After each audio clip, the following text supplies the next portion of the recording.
Olá! Hoje a gente vai analisar um padrão que se repete na história de uma forma bem poderosa.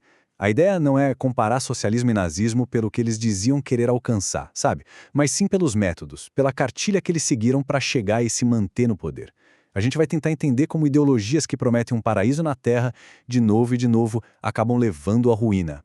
E essa é a grande pergunta, né? Como pode uma coisa dessas? É o grande paradoxo por trás das utopias. Essa busca por uma perfeição que não existe parece que, quase sempre, termina em tragédia. Como é que um sonho de redenção vira um pesadelo de opressão? É esse quebra-cabeça que a gente vai montar aqui. Bom, vamos lá, mergulhando de cabeça. O primeiro ato de qualquer manual utópico é sempre a sedução. Nenhum movimento desses chega ao poder falando abertamente o custo real da sua ideia. Pelo contrário, ele começa ali, manipulando a frustração genuína das pessoas e, claro, apontando um culpado para tudo isso. Para a gente entender essa sedução, a gente precisa de um conceito-chave, o de religião secular. Pensa assim, essas ideologias funcionam como uma fé. Elas não pedem que a gente concorde com elas, elas exigem devoção. Oferecem uma resposta para tudo, prometem um paraíso aqui na Terra, mas em troca pedem sacrifício e obediência total agora, no presente. E o primeiro passo prático dessa cartilha, criar um inimigo. Para unir um povo, olha, nada funciona melhor do que dar a ele algo ou alguém para odiar. O socialismo, por exemplo, aponta para um inimigo de classe, a burguesia. Já o nazismo vai por outro caminho e define seu inimigo pela biologia, as raças que eles consideravam impuras. A tática pode mudar, mas a lógica é exatamente a mesma: desumanizar um grupo para justificar qualquer violência contra ele. E para vender essa ideia, o discurso público é a principal ferramenta. O líder, ele não é um político comum, um administrador. Não, ele é vendido como um salvador, quase um messias. As promessas não são práticas, são puramente emocionais. Um futuro brilhante, uma vingança histórica. E os problemas, por mais complexos que sejam, são reduzidos a slogans fáceis feitos para gritar em público. A paixão toma o lugar da razão. Depois que o apoio popular já foi conquistado, aí começa o segundo ato. Porque não basta só ter o poder, né? É preciso que ele seja absoluto. E para isso acontecer, as bases da democracia precisam ser sistematicamente destruídas. Essa frase resume perfeitamente a lógica por trás disso. A utopia não aguenta críticas. Pensa bem, se o plano é perfeito, então qualquer um que discorde só pode ser um traidor ou um sabotador, certo? É por isso que o debate de ideias, que é a alma da democracia, precisa ser completamente eliminado.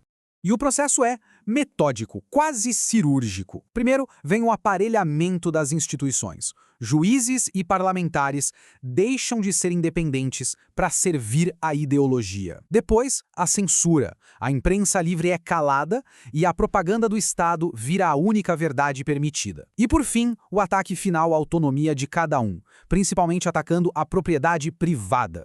E aqui a gente vê dois caminhos diferentes que levam para o mesmo lugar: o controle total. No socialismo, o controle vem pela economia. Se o Estado é o único patrão, discordar do governo significa arriscar perder o emprego, a casa, tudo. Já no nazismo, o processo tinha um nome: Gleichschaltung, ou sincronização. Basicamente, todas as partes da sociedade, escolas, clubes, sindicatos, foram forçadas a se alinhar com o partido. Simplesmente não existia mais vida fora do controle do Estado. Vamos avançar. Chegamos ao terceiro e último ato. É aqui que a ideologia bate de frente com o mundo real. E, spoiler, a realidade sempre vence. A promessa de paraíso começa a mostrar sua cara de verdade, que é miséria, perseguição e morte. Do ponto de vista econômico, a utopia é um desastre anunciado.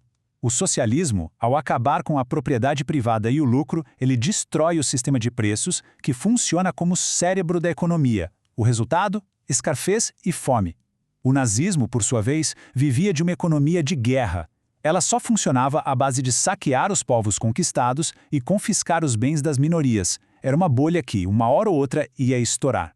E o custo desse colapso econômico é pago com vidas humanas. E a gente não está falando de teoria, não.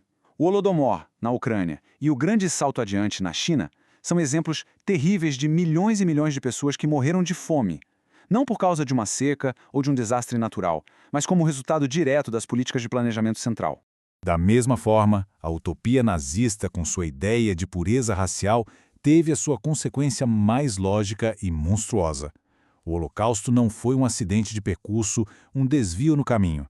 Ele foi a aplicação final daquela mesma ideologia que começou lá atrás, com a simples definição de um inimigo biológico. É o fim inevitável de um projeto de exclusão.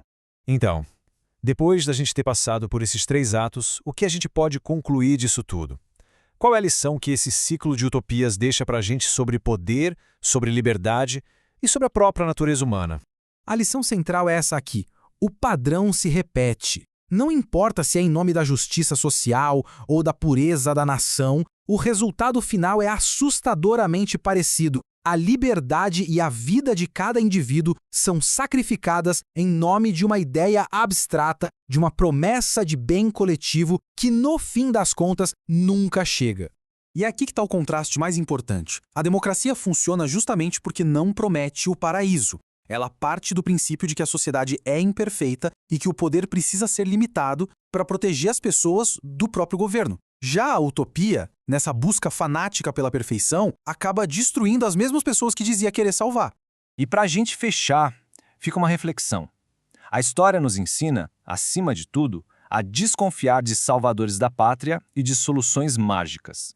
Então a pergunta que fica no ar é, hoje, no nosso tempo, quais são as respostas simples para problemas complexos que a gente precisa ficar de olho? A lição do passado é a nossa melhor ferramenta para proteger o futuro.